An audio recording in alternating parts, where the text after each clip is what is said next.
So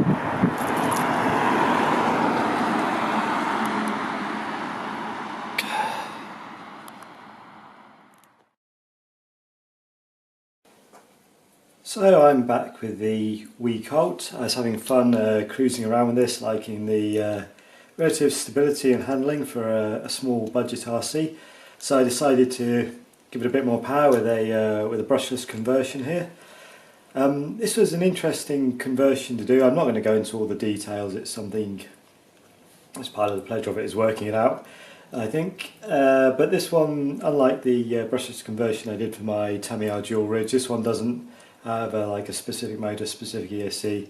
You kind of choose the suitable ones. You've got to like mount them yourself, work out how to fit it all together.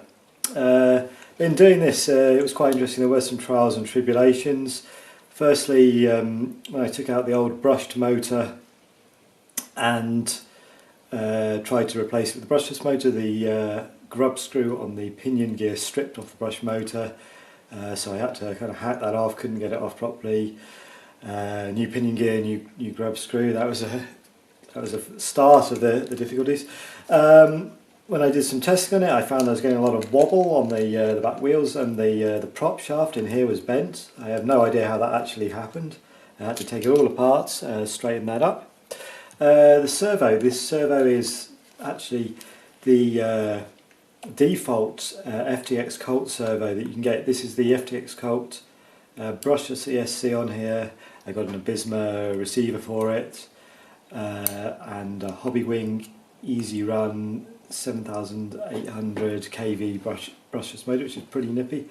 But the ESC and the servo are kind of effectively stock brushless conversion for this.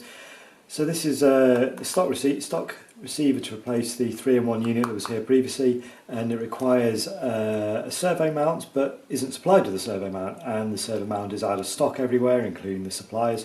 Why it's not supplied with it, I have no idea, so I had to make my own mount on here, find some of the right screws, screw it into place. This is like a piece of a nylon sheet to hold the servo in place. In doing so, that meant I couldn't mount the receiver. The receiver, I think, is traditionally mounted stuck on top of the servo, so you've got like a nicely compact in there.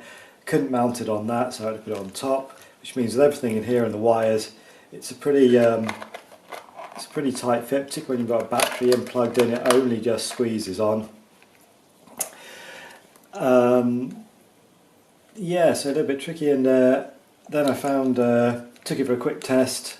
Broke one of the axles on it, the nylon or plastic CVD axles. Got replacement aluminium axles to be a bit tougher, and found that due to the design of those I had more grub screw problems.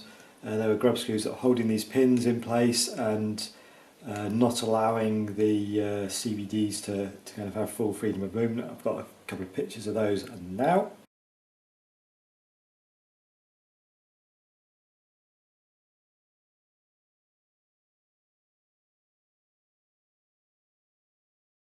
And finally, also to try and increase a bit of stability on the track, it kind of handles well, but it is prone to flipping a bit. I got a stock FTX Colt sway bar on the back here to improve the suspension, and this kind of slots into a kind of groove in the diff case there on the back.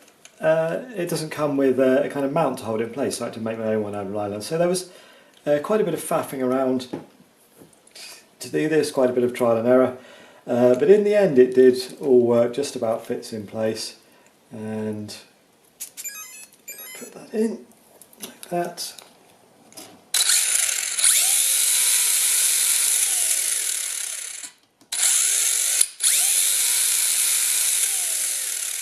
Gets a nice turn of speed out of it. I did find that this ESC will only handle 2S lipo. Probably a good thing given the speed on 2S. It gets quite warm already. I suspect if I put 3S in there it would melt into a bubbling pool of metal and plastic. I did find with the motor here I actually had to put the connections the wrong way round, kind of negative to positive, positive, negative. That was just the way the motor on here was set up. Not sure why that is.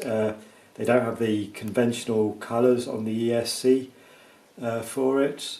So that took a bit of trial and error, but it does, as you can see, it works well now. And it does seem in my preliminary testing out there that the kind of chassis and the control of it does seem to handle this amount of power to it, which is quite nice for a little mini model. So I'm going to go outside and have some fun with this one on the next scan.